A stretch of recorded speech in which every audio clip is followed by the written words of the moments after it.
मतलब हाफ़ ही दिया था कि राजस्थान ने अभी जो ये था ना डिस्ट्रिक्ट का किया, पहले डिस्ट्रिक्ट को इंक्रीज़ किया, फिर उसके बाद डिक्रीज़ किया, देन मतलब why, what are the reason. इस क्वेश्चंस पे मेरे एक होता है, मेरे को ये जैसे जैसे जब मैंने मॉक दिया था तो ये मुझे बोला गया था कि मेरे फेस पे ना तो नर्वसनेस दिखाई देती है, अगर मुझे पता चला कि सिलेबस तो कवर नहीं होने वाला है, कि ज़्यादा बुक्स पढ़ने से कोई मतलब नहीं है, तो फिर स्ट्रैटेजी, हाँ, क्योंकि ये सबसे इम्पोर्टेंट होता है कि ज़्यादा जैसे मार्केट में अभी बहुत सारे बुक्स अवेलेबल है, उससे बायोलॉजी बैकग्राउंड की वजह से मुझे ज़्यादा टच नहीं था, सी सेट का 6-7 ईयर्स हो गया था, तो इसलिए मैंने क्या किया, फेस करना ही होगा, क्योंकि प्रिपरेशन स्टेज में तो थोड़ा स्ट्रेस होगा, अगर हम जा ही सिविल सर्विस के लिए रहे तो थोड़ा सा तो झेलना पड़ेगा। ये कौन सा अटेम्प्ट है आपका? मेरा ये 3rd अटेम्प्ट है, पहला इंटरव्यू। सर 2 टाइम आपका प्रीलिम्स नहीं हुआ। हाँ, नहीं, प्रीलिम्स नहीं हुआ था। ओवरऑल आज का जो इंटरव्यू की बात करते हैं सर, स्टार्टिंग से कैसे क्वेश्चन पूछे गए आपसे? स्टार्टिंग से फर्स्ट मेरा एग्रीकल्चर बैकग्राउंड है, पीएचडी वहाँ से ही है, तो जनरल इंट्रोडक्शन लिया सर ने, मेरा दिनेश सर का मेरा पैनल था, उन्होंने फिर एग्रीकल्चर से एमएसपी के ऊपर से एक बार क्वेश्चन पूछा उन्होंने, स्टार्टिंग में जो प्रोटेस्ट हो रहा है, फिर वहाँ से ना कर्नाटका, फिर मेरे स्कूलिंग पे, ऐसे ही डाइवर्सिफाई होते गए क्वेश्चंस। और करंट अफेयर से रिलेटेड क्या क्या पूछा गया? करंट अफेयर से रिलेटेड रशिया यूक्रेन का पूछा था, फिर बाद में रिसेंटली रशिया यूक्रेन का, इसराइल और पैलेस्टीन का ट्रूस हुआ है ना, वही पूछा है। ओके सर, बात करते हैं हम लोग प्रीलिम्स के, मेनली सर यहाँ पे हम जैसे बहुत सारे यहाँ पे इंटरव्यू ले रहे हैं, प्रीलिम्स के रिगार्डिंग सर बात करते हैं। ओवरऑल क्या स्ट्रेटजी सर, 2 टाइम आपने प्रीलिम्स क्रैक नहीं हुआ, 3rd अटेम्प्ट में हुआ, इंटरव्यू तक पहुँचे, क्या उसके पीछे का सर स्ट्रेटजी है? पहला तो मैं मतलब उतना फोकस नहीं था, पहले 2 अटेम्प्ट था, जब मैं स्टडी ऐसे मेरा पीएचडी के साथ साइमल्टेनियसली कर रहा था, तो बाद में मुझे पता चला कि सिलेबस तो कवर नहीं होने वाला है, कि ज़्यादा बुक्स पढ़ने से कोई मतलब नहीं है, तो फिर स्ट्रेटजी एनालाइज़ किया, पीओआईक्यूज़ एनालाइज़ किया, उसके साथ में जितना बेसिक रिक्वायरमेंट है उतना रेगुलरली रिवाइज करते हुए करंट अफेयर्स किया रेगुलरली, एक न्यूज़पेपर फॉलो किया, और फिर बाद में जो कंपाइलेशन आता है मंथली उतना पढ़ के बस दिया था, मतलब पीओआईक्यू ज़्यादा फोकस करना है और करंट अफेयर्स के साथ। सर मेंस दिया आपने, क्या उम्मीद थी आपको इंटरव्यू तक पहुँच पाओगे, क्या था?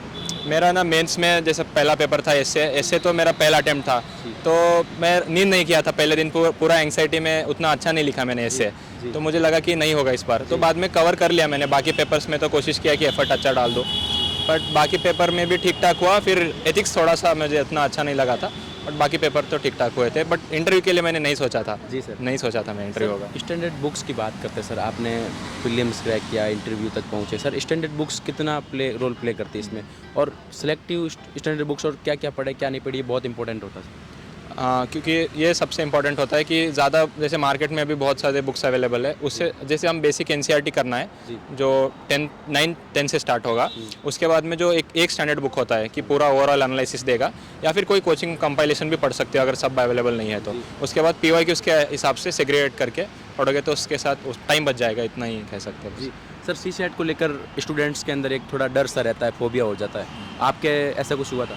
मुझे मेरा बायोलॉजी बैकग्राउंड के वजह से मुझे ज़्यादा टच नहीं था, सी सेट का 6-7 ईयर्स हो गया था, तो इसलिए मैंने क्या किया था, जैसे यूट्यूब पे जो फ्री वीडियोस अवेलेबल है वो कवर कर लिया था ऑलमोस्ट, जो सभी यूनिट्स होते हैं जैसे परसेंटेज से लेके प्रोबेबिलिटी तक, फिर मैंने पीवाईक्यूज़ किया, बस इतना ही, उसके ज़्यादा कुछ नहीं। कौन से यूट्यूब चैनल सर फॉलो किया? मैं जैसे रैंडमली फॉलो, जैसे स्पेसिफिक कोई फॉलो नहीं किया था, रैंडमली जो मुझे पहले जो ज़्यादा व्यू होता है या फिर अच्छा कंटेंट होता है उसको फॉलो करता था बस। सर कई बार वीडियो में आगे बढ़ने से पहले अगर आपको प्रीलिम्स क्रैक करने में दिक्कत हो रही है तो आपको अधिक से अधिक टेस्ट सीरीज लगानी होगी। तो इसके लिए मीटी सियास लेकर आया है बेहद ही शानदार all India level prelims test series 2025। 27 जनवरी 2025 से स्टार्ट हो रहा है, जिसमें आपको मिलेंगे 25 total test. Mode of test will be online, medium will be English, 12 sectional test, 13 full length test for general studies paper 1. Fee details are 3,999 and the Republic Day offers 999 only.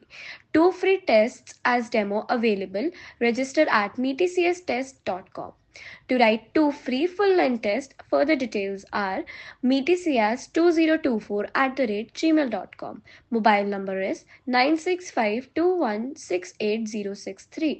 Free content for IAS exam preparation. Please visit www.meetcs.com. दोस्तों, कितना शानदार मौका है, सिर्फ 999 में मिलेंगे और 2 free test तो आज ही सब्सक्रिप्शन में मिल जाएंगे और अपने प्रीलिम्स की प्रिपरेशन को आप शानदार कर सकते हैं। First step, actually students have to visit meetcstest.com, first, and then step 2 is register or sign up with details. Then they have to send a message to the WhatsApp number 96521686063 that I have registered. Within 12 hours we will provide user ID and password for login, which is for free test. And if the payment test, students have to pay 999 rupees and inform us through our WhatsApp number. Then within 24 hours we'll provide you with the login ID and password so you can write कुछ it. बोलते हैं कि UPSC आप YouTube से भी निकाल सकते हो सर, सिर्फ सबसे यूट्यूब पे पढ़ के, ऐसा कुछ हो सर? वो तो डिपेंड करेगा, अभी इंडिविजुअल पर्सपेक्टिव होगा, बट मुझे तो नहीं लगेगा कि सिर्फ यूट्यूब से निकाल सकते हैं, क्योंकि उससे इस यूपीएससी में कैसा होता है, खुद का अंडरस्टैंडिंग बनाना बहुत ज़रूरी होता है बहुत टॉपिक्स पे, और वो खुद के एक्सपीरियंस से खुद पढ़ने से ही आता है। जी। और सर इसके अलावा आप क्या बताना चाहेंगे एस्पिरेंट्स बहुत सारे जो तैयारी कर रहे हैं, क्योंकि सर डिप्रेशन भी होता है, कई बार तनाव हो जाता है, कई अटैम्प्ट ज़्यादा हो जाता है तो सिलेक्शन नहीं ले पाते, उनको क्या बोलोगे? वो तो कॉमन है कि फेस करना ही होगा, क्योंकि प्रिपरेशन स्टेज में तो थोड़ा स्ट्रेस होगा। अगर हम जा ही सिविल सर्विस के लिए रहे तो थोड़ा सा तो झेलना पड़ेगा। तो उसके बाद में जैसे डाइवर्सिफाई रखना है, थोड़ा सा कुछ बैक ऑफ द माइंड, मेरे ख्याल से कुछ बैकअप रहेगा। जैसे मैं पीएचडी कर रहा हूँ तो उतना ज़्यादा प्रेशर नहीं था मुझ पर, तो कुछ बैकअप रखने से सॉल्व होता है। अगर जब भी प्रेशर क्रिएट होगा तो फ्रेंड से बात किया, फिर फैमिली से बात किया, या फिर खुद की स्ट्रैटेजी बना लिया, इससे हेल्प होता है।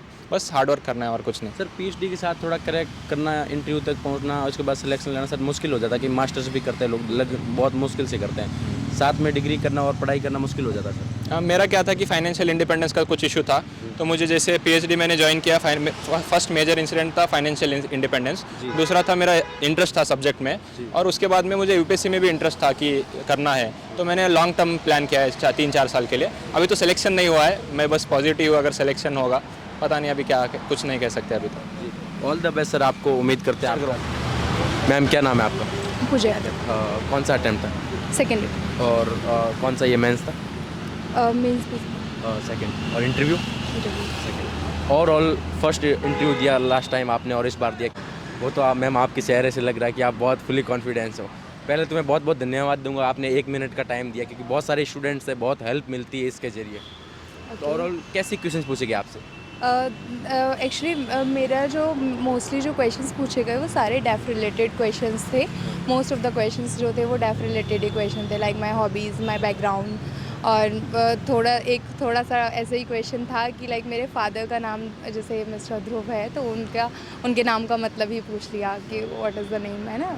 और थोड़ा सा एक क्वेश्चन था मुझे जो याद आ रहा है कि हॉट परस्यूट आईआर के, जैसे मेरा ऑप्शनल है political science and international relation, तो उससे ही पूछा था कि हॉट परस्यूट क्या है आईआर के। ठीक है, एक क्वेश्चन।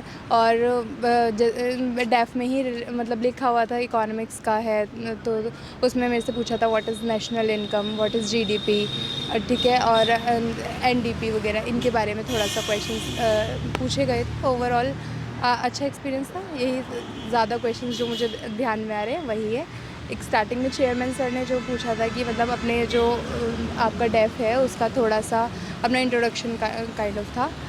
और एक क्वेश्चन मेंबर 1 ने मुझसे पूछा था कि मतलब आपके आफ्टर इंटरव्यू क्या प्लान्स हैं, what are the plans of after interview. ऐसा कोई क्वेश्चन जिस पे आपने मना किया हो? एक क्वेश्चन अभी ऐसा तो नहीं था, पर हाँ 1-2 क्वेश्चंस थे जिसमें मैंने ऐसे मतलब सॉरी बोल करके लगभग ऐसे 2-3 क्वेश्चंस गए थे सॉरी बोल के।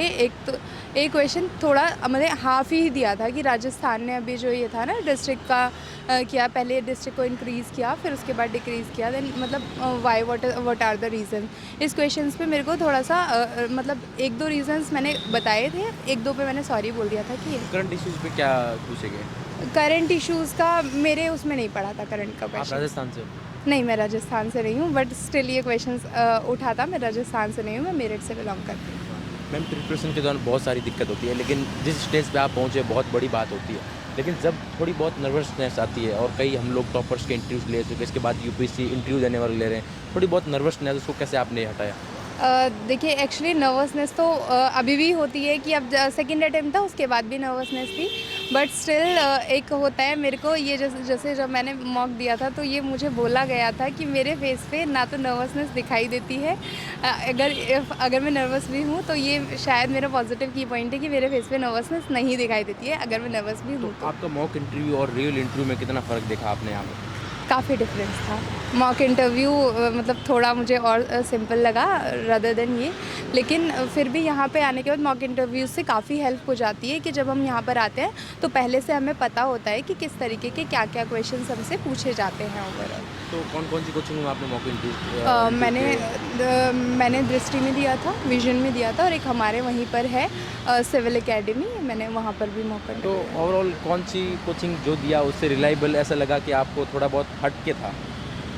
ऐसा तो मतलब लगभग सारे ही टीचर्स एक्सपीरियंस होते हैं, सबका अपना अपना एक्सपीरियंस होता है, तो उन्होंने काफ़ी हेल्प की। तो लगभग कुछ क्वेश्चंस जैसे उन्होंने डेफ रिलेटेड जो क्वेश्चंस थे वो लगभग वही थे जो वहाँ पे पूछे गए, कुछ यहाँ पर भी पूछे गए। और मैम लास्ट क्वेश्चन है, आने वाले बहुत सारे अभी तो 4-5 दिन से ही इंटरव्यू चल रहे हैं, हाँ, बहुत 7 से 3 महीने चल रहे तक चलेगा इंटरव्यू। हाँ जी। जो कैंडिडेट आ रहे हैं उनको क्या बोलना चाहोगे, किन किन चीज़ों को, किन किन पोर्शन को मजबूत करें? देखिए मोस्टली क्वेश्चंस जो मैंने देखा है कि डेफ रिलेटेड ज़्यादा क्वेश्चंस पूछे जा रहे हैं, तो एक बार अपने डेफ को बहुत ही अच्छे से ओवरव्यू कर ले, एक बार सारा डेफ को गो थ्रू कर ले, और जो अपना ऑप्शनल सब्जेक्ट है उसको थोड़ा सा एक बार ध्यान से देख लें, ऑप्शनल सब्जेक्ट से भी क्वेश्चंस आ रहे हैं। Thank you so much ma'am, आपने टाइम दिया, बहुत बहुत शुक्रिया।